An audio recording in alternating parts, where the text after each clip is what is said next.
శ్రీ సచ్చిదానంద సద్గురు సాయినాథ మహారాజ్ కి జై.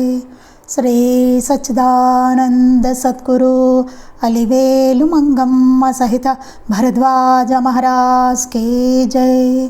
శ్రీ సచ్చిదానంద సద్గురు నాంపల్లి బాబా మహారాజ్ కి జై. జై సాయి మాస్టర్. ఈరోజు సత్సంగంలో మనం మహాత్ముల ముద్దు పెట్టాడు ఆచార్య శ్రీ కిరాల భరద్వాజ మహారాజ్ గారి చరిత్ర చదువుకుంటున్నాం. రచన సి థామస్ రెడ్డి గారు. దీనిలో మనం అధ్యాయం 5 సాయి తత్వ ప్రచారం అనేటువంటి అధ్యాయాన్ని మనం చదువుకుంటున్నాం. నిన్న సత్సంగంలో మనం పోరుమామిళ్ళ కడప జిల్లాలో మాస్టర్ గారి ఉపన్యాసం గురించి చదువుకున్నాం. చాలా అద్భుతమైన ఉపన్యాసం అది. దాన్ని నిన్న చదువుకోవడం జరిగింది. మనం ఈరోజు పత్రికా రచన దీని గురించి మనం చదువుకుందాం. 5 పత్రికా రచన. శ్రీ మాస్టర్ గారు తాను చేపట్టిన ఆధ్యాత్మిక సామ్యవాదాన్ని పత్రికా రచనల ద్వారా సంఘానికి అందించారు. ఇట్లా సత్సంగాలు చేయడం, ప్రవచనాలు చేయడం, ప్రసంగాలు చేయడం, వీటితో పాటుగా మాస్టర్ గారు గ్రంథాలు రాయడం, దీంతో పాటుగా మాస్టర్ గారు పత్రికల ద్వారా కూడా ఆధ్యాత్మిక సామ్యవాదాన్ని సంఘానికి అందించారు. అటువంటి వాటిలో బ్లిడ్స్, త్రివేణి, భవాన్స్, జర్నల్, సప్తగిరి, మాతృశ్రీ, సద్గురు దర్శనం, దత్తాత్రేయ, సద్గురు జ్యోతి మున్నగు పత్రికల్లో వీరు రచించిన వ్యాసాలు అనేకం వచ్చాయి. ఎన్నో పత్రికల్లో కూడా మాస్టర్ గారు రాసిన వ్యాసాలు వచ్చేట. ప్రత్యేకంగా 1983లో శ్రీరామనవమి సందర్భంగా వీరి ఆధ్వర్యంలో స్థాపించబడి దిగ్విజయంగా నడపబడుతున్న సాయిబాబా తెలుగు పక్షపత్రిక ద్వారా సాయిబాబా మిషన్ ఒంగోలు వారు వైజ్ఞానిక, ఆధ్యాత్మిక, ధార్మిక, దేశభక్తి విషయాలే కాక అవధూతల విషయాలు, వారి చిత్రపటాలతో సహా భక్తుల అనుభవాలు, ఉత్తర ప్రత్యుత్తరాలు మున్నగా అనేక విషయాలను యావదాంధ్ర పాఠకులకు అందిస్తున్నారు. అప్పుడు మాస్టర్ గారు ఉన్నప్పటి నుంచి ఇప్పటి వరకు 1983లో శ్రీరామనవమి సందర్భంగా మాస్టర్ గారి ఆధ్వర్యంలో సాయిబాబా పక్షపత్రిక, అప్పట్లో పక్షపత్రిక అండి, 15 రోజులకు వస్తూ ఉండేదన్నమాట, ద్వారా దీంట్లో ఏముండేది అంటే ఇప్పుడు మాసపత్రిక నెలకు వస్తుంది, అప్పుడు పక్షపత్రిక అనమాట అండి. వైజ్ఞానిక, ఆధ్యాత్మిక, ధార్మిక, దేశభక్తి విషయాలే కాక అవధూతల విషయాలు వాళ్ళ చిత్రపటాలతో సహా అందులో ప్రచురించేవారు. భక్తుల అనుభవాలు, ఉత్తర ప్రత్యుత్తరాలు ఇలాంటివన్నీ దాంట్లో ప్రచురించి అందించేవారు అనమాట. అందిస్తున్నారు కూడా ఇప్పటికీ. ముఖ్యంగా శ్రీ మాస్టర్ గారు దత్త సాంప్రదాయాన్ని, ఆ సాంప్రదాయానికి చెందిన సాయినాథుని జీవిత ఘట్టాలను, అవధూతల మహాత్ముల విషయాలను, సందేశాలను వారి చిత్రాలతో సహా వారి వారి జయంతి ఆరాధనల సందర్భంగా తెలియచేయడం ఒక ప్రత్యేకత. ఇలాంటి ఆధ్యాత్మిక పత్రిక దొరకడం దుర్లభం.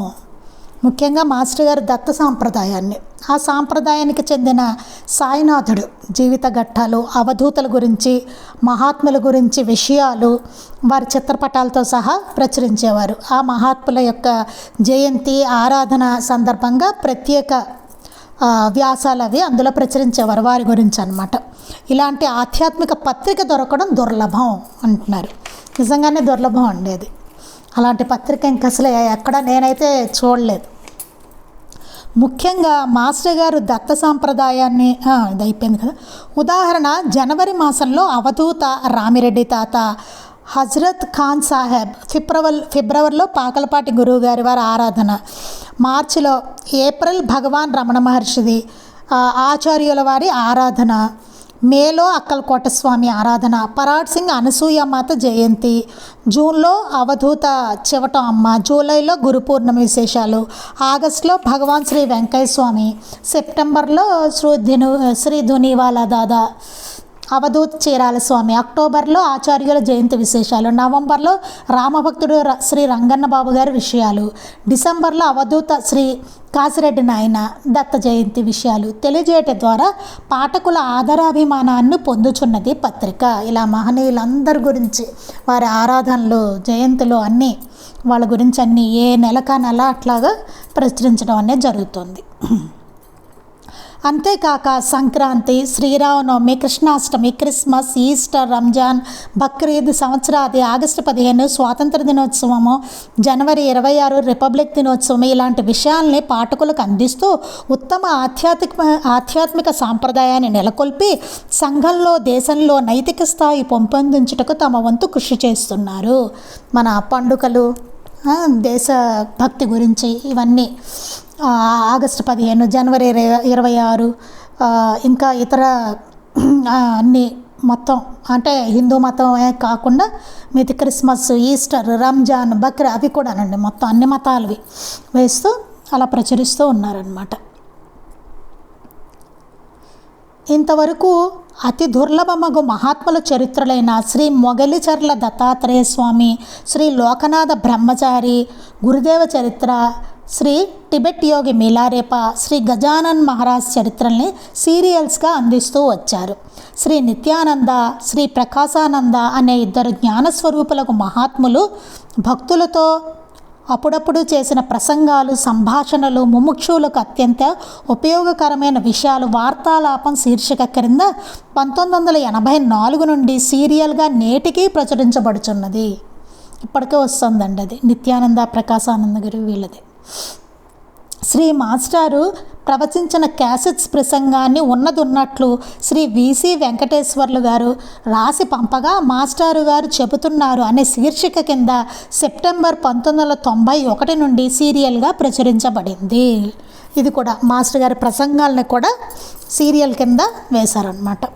భక్తాగ్రేసరులు శ్రీ బివి నరసింహస్వామి, శ్రీ కేశవయ్యాజీ, శ్రీ రాధాకృష్ణ స్వామి, శ్రీ శివనేశన్ స్వామి వారి గురించిన విషయాలు, రెడ్ హిల్స్ స్వామియార్, శ్రీ అరవింద, అవధూత దొంతులమ్మ, శ్రీ గుంటూరు నల్లమస్తాన్ బాబా, శ్రీ మాస్టర్ సివివి, శ్రీ మెహర్ బాబా, శ్రీ కంచి కామకోటి పీఠాధిపతులు, శ్రీ చంద్రశేఖరంద సరస్వతి స్వాములు, శ్రీ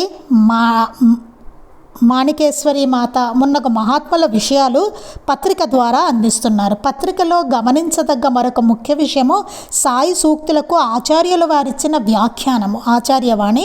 ఉదాహరణకు కొన్నిటిని చూద్దాం. ఇది మనకి ఆచార్యవాణి బుక్ కింద కూడా మనకి ఉంది. ఇది మాస్టర్ గారు సాయి సూక్తులకి వారిచ్చిన వ్యాఖ్యానం, ఒక్కొక్క సూక్తికి దాని భావాన్ని చెప్తూ కూడా మాస్టర్ గారు రాశారనమాట. అది 1వ సూక్తి, సాయి సూక్తి. అడ్డుగోడ కూలదోస్తే చాలు, మనకి లీలామృతంలో వస్తుంది.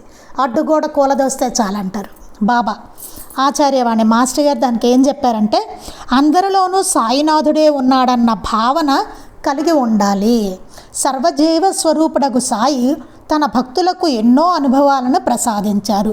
సాటి వారి మీద రాగద్వేషాలని వహించడం వల్ల అందరిలోనూ సాయి ఉన్నారనే గుర్తింపు కొరవడుతుంది. మనలోని రాగద్వేషాలని తొలగించుకోమని, అందరిలో తనని చూడమని పై బాబా సూక్తి మనల్ని హెచ్చరిస్తుంది.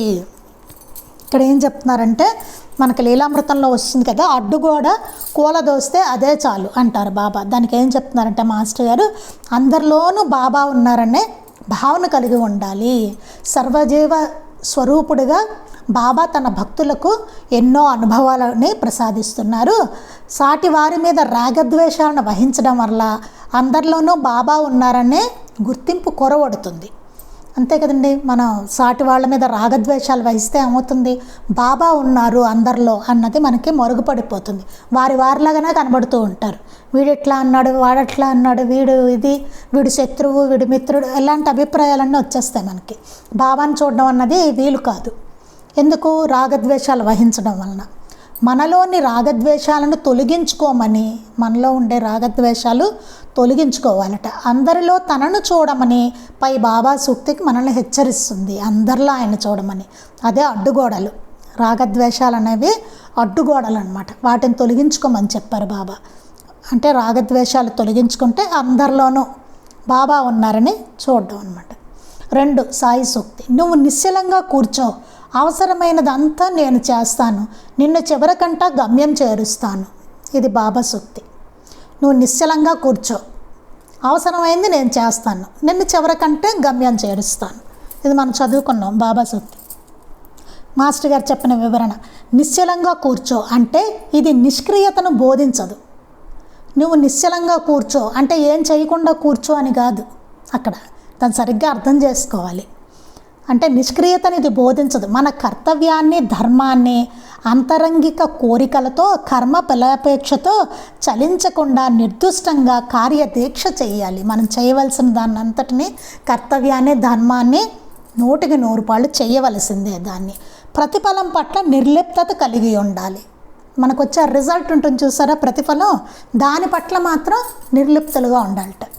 ఏదైనా జరగచ్చు ప్రతిఫలం అనేది, అది బాబా ప్రసాదమే అనుకోవాలి ఎట్లా జరిగినా సరే. కానీ మన బాధ్యత మాత్రం, మన కర్తవ్యం, ధర్మాన్ని మాత్రం మనం చెల్లించకుండా నిర్దుష్టంగా కార్యదీక్షగా చేయాల్సిందే అన్నమాట. అందుకని ఏం చెప్పారంటే, నువ్వు నిశ్చలంగా కూర్చో, అవసరమైనదంతా నేను చేస్తాను, నిన్న చివరికంట గమ్యం చేరుస్తాను. మనం చేయవలసింది చేసేసి అప్పుడు ప్రతిఫలం విషయంలో మాట్లాడకుండా కూర్చో.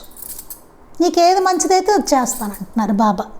మన శ్రేయస్కరం కానిది ఏది జరగనివ్వనని బాబా చెప్పారు కదా, అది గుర్తుపెట్టుకోవాలి. తర్వాత సాయి సూక్తి, మనల్ని భగవంతుడు ఎలా సృష్టించాడో అలాగే తృప్తిగా ఉండాలి.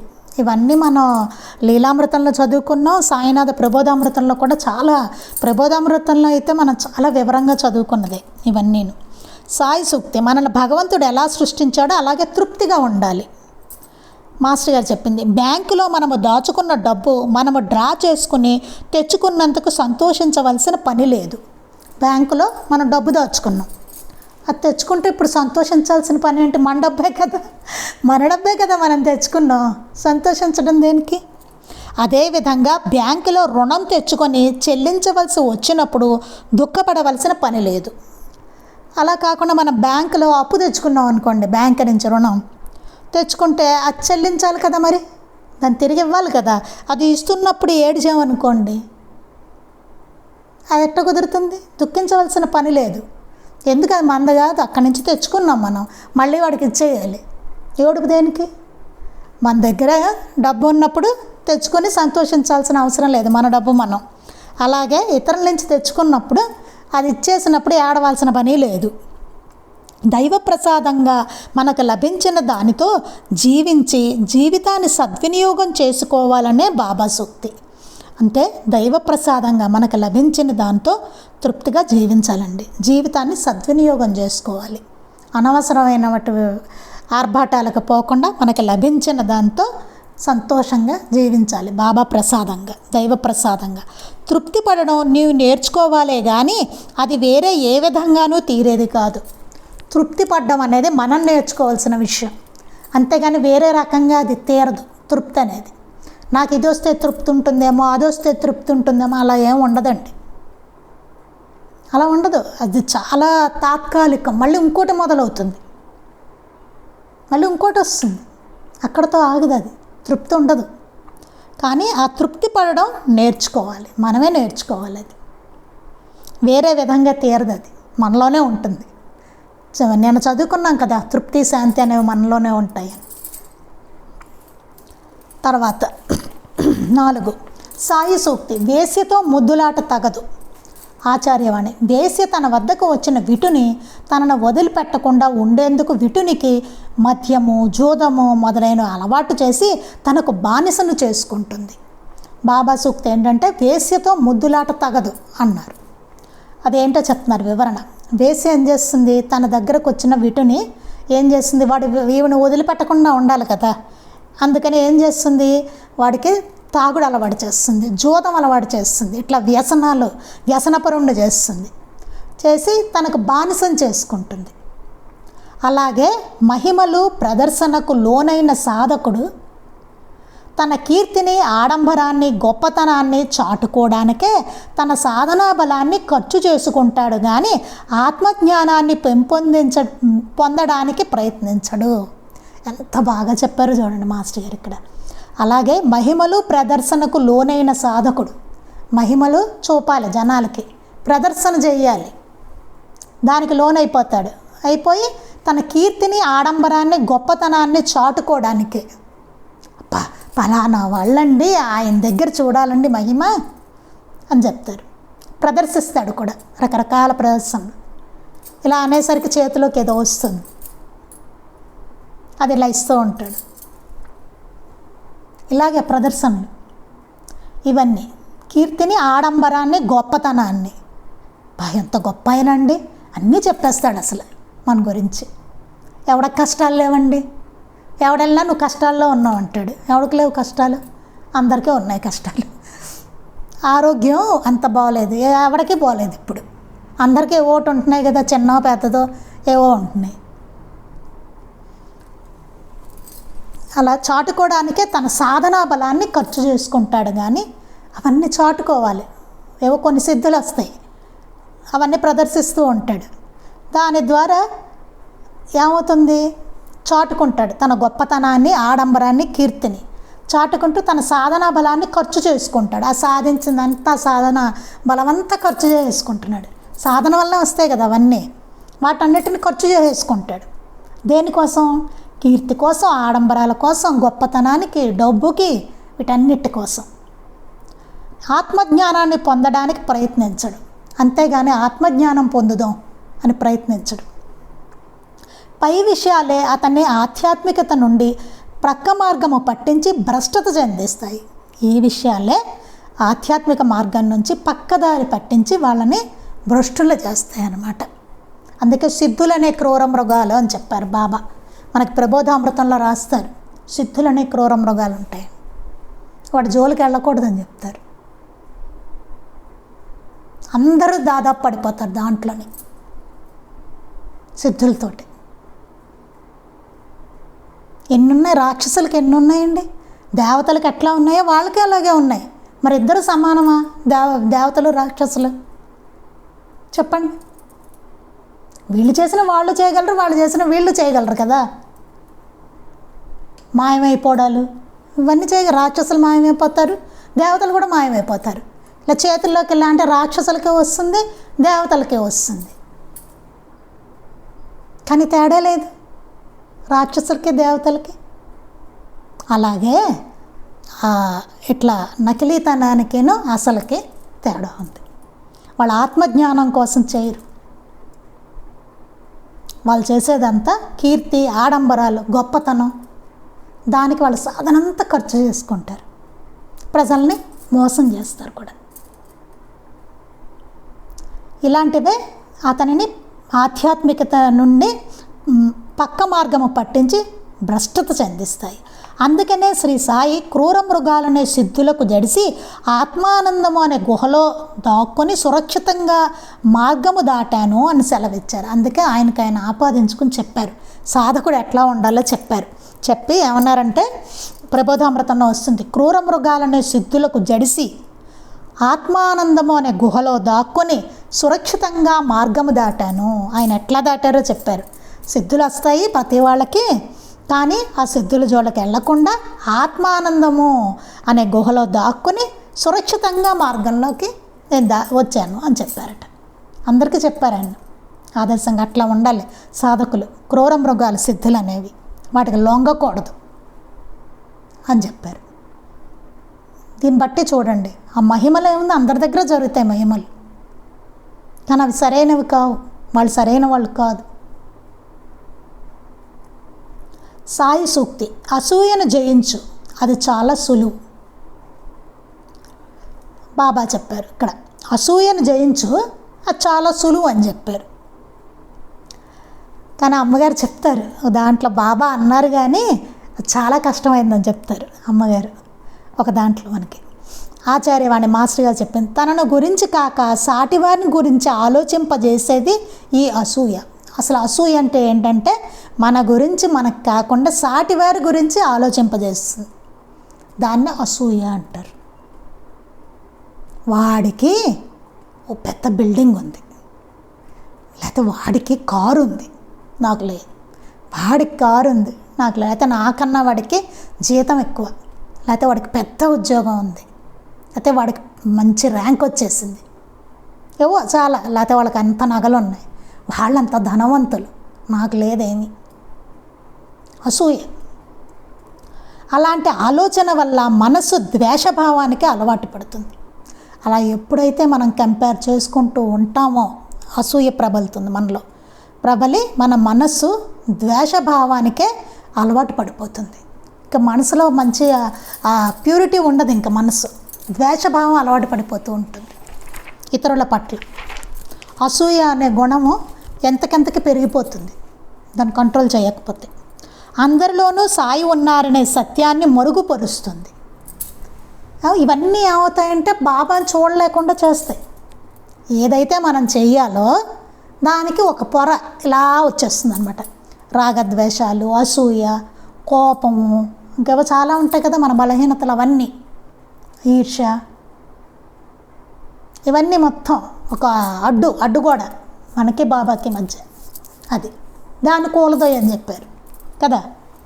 అందుకని అందరిలో బాబా ఉన్నారనే సత్యాన్ని మరుగుపరుస్తుంది. ఈ ద్వేషభావం వలననే సాయి అంతటి మహనీయుని సన్నిధి పొందిన చెన్నబసప్ప, వీరభద్రప్పులకు హీన జన్మలు తప్పలేదు. మనకి లీలామృతంలో వచ్చింది కదండి చెన్నబసప్ప, వీరభద్రప్పులకు. ఎందుకు ఇలా అయ్యింది? వాళ్ళకి ద్వేషభావం. ఈ ద్వేషభావం వలన వాళ్ళకి హీన జన్మలు వచ్చాయి. పాము, కప్ప ఈ జన్మలు వచ్చాయి. అంటే ఏం చెప్తున్నారు బాబా? మనకు కూడా అలా ద్వేషభావాలు వహిస్తే హీన జన్మలు తప్పక వస్తాయి. అందుకనే మొదటగా అసూయను జయించమన్నారు శ్రీ సాయి. తద్వారా మనస్సు ప్రేమభావంతో పులకిస్తుంది. అందుకనే మొదట అసూయను జయించమన్నారు. మొదట అసూయను జయించాలట. జయిస్తే తద్వారా మనసు ప్రేమభావంతో పులకిస్తుంది. ఆ అసూయ లేకపోతే ఏమవుతుంది? అందరి పట్ల ప్రేమభావమే ఉంటుంది. అందుకే అనసూయాదేవి ఆవిడ అసూయను జయించింది. ఆవిడ అసూయ అనే గుణాన్ని జయించేసింది ఆవిడ అనసూయ. చూడండి సాయి సూక్తి, నా భక్తుని చివరికంట గమ్యం చేరుస్తాను. తర్వాత సూక్తి బాబా చెప్తుంది, నా భక్తుని చివరికంట గమ్యం చేరుస్తాను అని చెప్పారు. మాస్టర్ గారు చెప్పింది, సాయి విశ్వాసం లేని వారిని కష్టాలలో రక్షించి భక్తిని ప్రసాదిస్తారు. తద్వారా దాసగణువలే దగ్గరికి తీసుకుంటారు. బాబా ఏం చేస్తారంటే విశ్వాసం లేని వారిని కష్టాల నుంచి రక్షించి బాబా పట్ల భక్తి కలిగేలాగా చేస్తారనమాట. తరువాత దాసగణుకి ఎట్లా అయితే జరిగిందో బాబాకి దగ్గరయ్యాడో అలాగా దగ్గరికి తీసుకుంటారు. తమ సేవ సాంగత్యం ప్రసాదించి సంసారము వృత్తి శ్యామకు వలె అప్రధానం చేస్తారు. తమ బాబా సేవిస్తారు, సాంగత్యం ఇస్తారు. ఇచ్చి సంసారము వృత్తి అనేవి శ్యామకు వలె అప్రధానం చేస్తారు. అవి మనకి ఇంపార్టెంట్ అనిపించవు. ఉద్యోగము అవన్నీ మనకు ఉండాలి కాబట్టి ఉంటుంది, మనం తినాలి, డబ్బు కావాలి కాబట్టి అంతే, మనం బతకాలి కాబట్టి ఉద్యోగం అంతే, అక్కడ వరకే. అది దానికంత ఇంపార్టెన్స్ ఉండదు, అప్రధానం అవుతుంది. మనకి ప్రధానం వల్ల బాబా అయిపోతారనమాట ఇంపార్టెన్స్. ఆ తర్వాతి దశ మహల్సాపతిలో చూస్తాం. తర్వాత మహల్సాపతి. ఇక తరువాత దశ అన్వర్ ఖాన్లో ఉపాసనీ బాబాలో కనిపిస్తుంది. ఇలా సద్భక్తుని క్రమ పద్ధతిలో శ్రీ సాయి ఉద్ధరిస్తారు అని తోస్తుంది. ఇట్లా సద్భక్తుని క్రమ పద్ధతిలో ఉద్ధరిస్తారు బాబా అని తోస్తుంది. వాళ్ళు ఏం బాధపడలేదండి.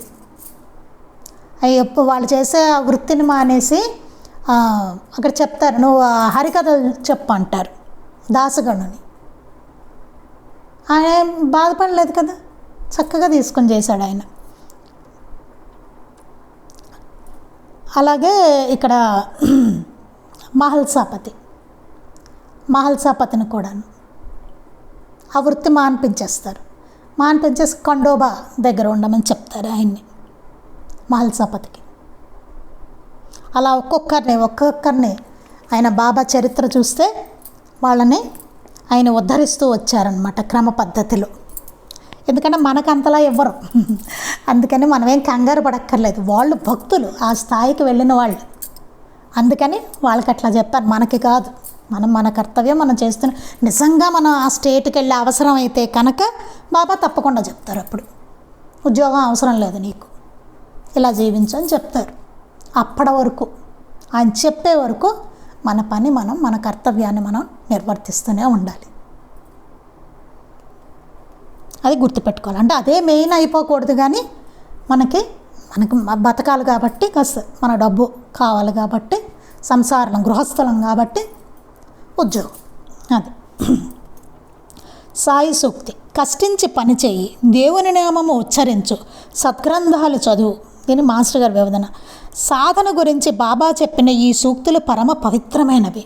ఒక విధంగా భగవద్గీత సారాంశాన్ని మొత్తము బాబా మనకు అందించారు. ప్రతిఫలాపేక్ష రహిత కర్మ చెయ్యి.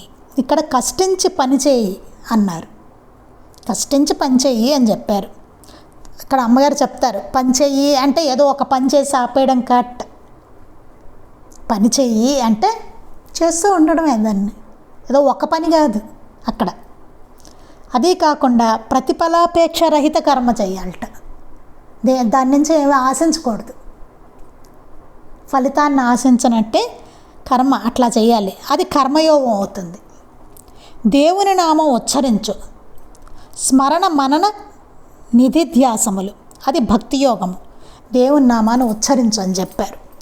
శ్రవణం చేయడం, మననం చేయడం, ధ్యాస ఆయన మీద పెట్టుకోవడం, ఇదంతా భక్తి యోగం అవుతుంది. ఇందాక కర్మయోగం పనిచేయడం అనేది, తర్వాతి భక్తి యోగం.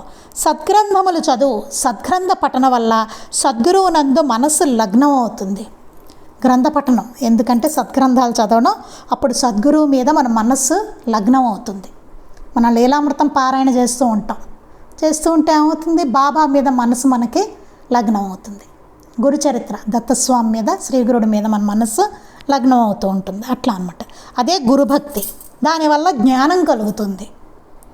అది కలిగినప్పుడు మనకు మనస్సు ఆయన మీద లగ్నం అయినప్పుడు జ్ఞానం కలుగుతుంది. అదే జ్ఞానయోగం. అవన్నీ పడతాయి. సద్గ్రంథాలు చదువుతూ ఉంటే ఏమవుతుందంటే అందులో ఉన్న బోధ మన మనసుకు పడుతుంది. దాని ద్వారా జ్ఞానం అనేది వస్తుంది. అందుకని దాని జ్ఞానయోగం అన్నారు. వీటన్నిటి వల్ల కూడా నిశ్చలత లభించలేదో అనుభవం ప్రసాదించి మనను ఉద్ధరిస్తారు శ్రీ సాయి. అదే విశ్వరూప సందర్శన యోగం. సూపర్గా ఉంది చూడండి. వీటన్నిటి ద్వారా కూడా మనకి నిశ్చలత లభించలేదనుకోండి, అప్పుడు అనుభవం ప్రసాదించి మనకి ఉద్ధరిస్తారు ఆయన. దాన్ని ఏంటంటారు, విశ్వరూప సందర్శన యోగం అంటారు. అది చాలా అద్భుతమైందండి. అసలు ఇది ఇంకా బాగా మనకి అవగాహన అయితే చాలా బాగుంటుంది. ఇది ఒకసారి మళ్ళీ ట్రై చేద్దాం రేపు చదువుకోవడానికి. దీన్ని లక్షలాది జనాన్ని శుభ్ర మార్గంలో నడిపిస్తాను. బాబా సూక్తి. ఆచార్యవాణి మాస్టర్ గారు చెప్పింది, వ్యక్తి శ్రేయస్సు ఎంత ముఖ్యమో సమాజ శ్రేయస్సు అంతే ముఖ్యం. మన శ్రేయస్సు ఎంత ముఖ్యమో ప్రతి వ్యక్తికి, అలాగే సమాజం అంతటికీ శ్రేయస్సు కూడా చాలా ముఖ్యం మనకి. సమాజం సుఖశాంతులతో ఉండాలంటే ధర్మము, సత్యము పటిష్టంగా నిలబడాలి. సమాజం సుఖంగా ఉండాలి అంటే ధర్మము, సత్యము ఇవన్నీ పటిష్టంగా నిలబడాలి. అవి ఇప్పుడు కొరవడే కదండి, ఇప్పుడు అలా ఉంది మనకి సమాజం. ఈ జగత్ కళ్యాణాన్ని సాధించడానికే సాయి అవతరణ, దానికే బాబా అవతరణ, జగత్ కళ్యాణాన్ని సాధించడానికి. అట్టి ధర్మసేతువు నిర్మాణానికి పరికరాలుగా మనం ఉపయోగపడడం మన అదృష్టం. అలా బాబా మనకి నిర్మించిన ధర్మసేతు నిర్మాణానికి మనం పరికరాలుగా ఉపయోగపడుతున్నాం. అంతే కదండి. ఇప్పుడు ఇలా సత్సంగం చేసుకుంటున్నాం. ఏంటిది అది? మనం ఒక పరికరంగా ఉపయోగపడుతున్నాం ఆయన నిర్మిస్తున్న ధర్మసేతు నిర్మాణానికి కదా. అది మన అదృష్టం. బాబా మనకి ఆ అవకాశాన్ని ఇచ్చారు ఆయన కదా. ఎంత అదృష్టం అంటే, శ్రీరాముడికి వానరులు ఎలా సహకరించారో అట్లాగా మనం కూడా బాబా నిర్మిస్తున్న ఈ ధర్మసేతు నిర్మాణానికి మనం పరికరాలుగా మనం ఆయనకి ఉపయోగపడాలన్నమాట. అది మన అదృష్టము అని చెప్తున్నారు మాస్టర్ గారు. అది చాలా అద్భుతమైన విషయం అండి. అది మనం గుర్తుపెట్టుకొని చాలా జాగ్రత్తగా మన ప్రతిదీ మనం చేసేది చాలా అందరికీ ఉపయోగపడేది. పారాయణ చేస్తున్నాం అనుకోండి, ఇది మనకే అనుకుంటాం కాదు, చుట్టుపక్కల మొత్తం అందరికీ దాని ప్రభావం ఉంటుంది. పారాయణ మనం సరిగ్గా చేస్తే అందరికీ చాలా ప్రశాంతంగా ఉంటుంది. ఇంట్లో కానీ చుట్టుపక్కల కానీ చుట్టూ ఉండే జీవరాశికి కూడా చాలా మంచిదిటండి. ఈ పక్షులు ఇవన్నీ ఉంటాయి కదా, కుక్కలు, పిల్లులు, వాటికి కూడా చాలా మంచిదిట పారాయణ చేస్తుంటే. ఆ చుట్టుపక్కల అన్నిటికీ అంత శ్రేయస్సు జరుగుతుంది. అలాగే సత్సంగం చేసుకోవడం, హారతులు, ఇవన్నీ ఇతరులకి తెలియని వాళ్ళకి బాబా గురించి మనం చెప్పడం, మాస్టర్ గారి గ్రంథాలు పరిచయం చేయడం, మహాత్ములను పరిచయం చేయడం, ఇవన్నీ కూడా ధర్మసేతువు నిర్మాణంలో మన పరికరాలు అనమాట. బాబా కానీ మాస్టర్ గారు కానీ నిర్మిస్తున్న ఈ ధర్మసేతు నిర్మాణంలో మనం పరికరాలుగా మనం ఉపయోగపడతాం. అదంతటా మన అదృష్టం, మనకంతటా అవకాశాన్ని ఆయన ఇచ్చారనమాట. శ్రీరామచంద్రుడు చూడండి ఎట్లా అవకాశాన్ని వానరులకు ఇచ్చారో అట్లా మనకి అంతటి అవకాశాన్ని బాబా మాస్టర్ గారు మనకి కలిగించారు. అందుకు వారికి నిజంగా మనం కృతజ్ఞతలు తెలుపుకోవాలి. రేపు ఇంకా మిగిలింది మనం చదువుకుందాం. శ్రీ సచ్చిదానంద సద్గురు సాయినాథ్ మహారాజ్ కీ జై. శ్రీ సచ్చిదానంద సద్గురు అలివేలు మంగమ్మ సహిత భరద్వాజ మహారాజ్ కీ జై. శ్రీ సచ్చిదానంద సద్గురు నాంపల్లి బాబా మహారాజ్ కీ జై. గురుదేవ దత్త అవధూత చింతన. లోకా సమస్తాః సుఖినో భవంతు. లోకా సమస్తాః సుఖినో భవంతు. లోకా సమస్తాః సుఖినో భవంతు. జై సాయి మాస్టర్.